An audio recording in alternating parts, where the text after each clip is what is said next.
Well, last-minute deal to keep the U.S. from careening off this so-called fiscal cliff, TM phrase of 2012, cleared Congress yesterday. The controversial compromise raises taxes for Americans earning more than $400,000 a year, but it does hold the line for everybody else, which is most Americans. But the deal has a lot of Republicans seething. The CBC's Peter Armstrong joins me from Washington with the details. Man, Peter, this got incredibly tense, intense bickering, brinksmanship even within the Republican Party, an 11th hour deal, maybe a 13th hour deal. What's the reaction and the fallout? It's been a hell of a way to start 2013, and the reaction in Washington, and this is a pretty political town, it has been really a conclusion to a sentiment and a notion that people have been drawing for some time. I think it was Tom Brokaw on MSNBC this morning said, that's it, it's official, we can call it, this is the worst Congress ever. And I think he means that quite literally, and I think he means it in a historical sense. The whole lead up to this and the brinksmanship and you talk about the partisanship and the fighting and the intensity of the level of debate. Last night we heard about John Boehner swearing at Harry Reid as the deal was finally coming together. And then you mentioned the Republican fracturing that's going on. So just walk through the night. First, they take them over the cliff. They don't actually meet the deadline. They blow it by 23 hours, then finally get a deal to solve a crisis that was, let's admit, entirely of their own making.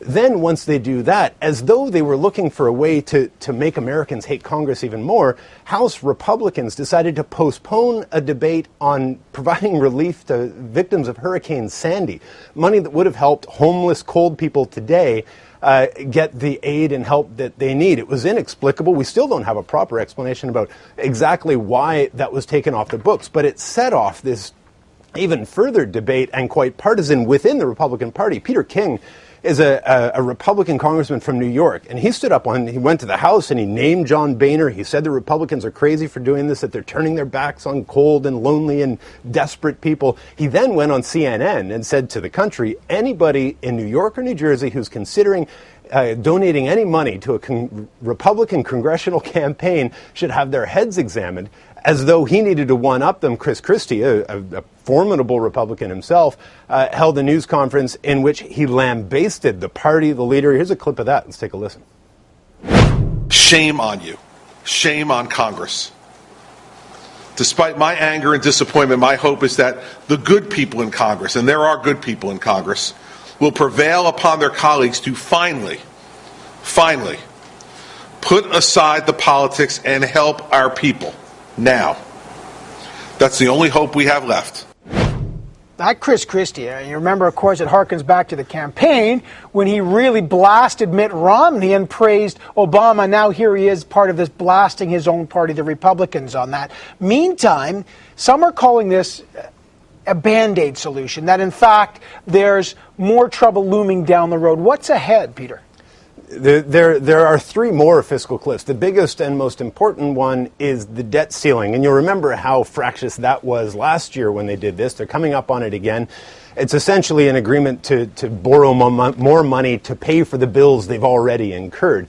But it promises to be, if you can believe it, an even more contentious debate than this last one over the fiscal cliff has been. And the thing to remember here, 518 days. That was the amount of time Congress had to figure out the fiscal cliff. That's how much lead time they had to get it sorted, and they didn't. They blew that deadline by 23 hours. This time, they have just 2 months to get an even more contentious debate sorted out. So all of this, the partisanship and the bickering within Congress, the fractures within the Republican Party itself, promise to only get amplified as we move down these next 2 months toward the cliff now on the debt ceiling. Self-inflicted wounds, the order of the day in the U.S. We'll talk more about that, I'm sure, in the days and months to come. Thanks, Peter. You bet. CBC's Peter Armstrong in Washington. We'll have more on this so-called fiscal cliff agreement, quote-unquote, a little later.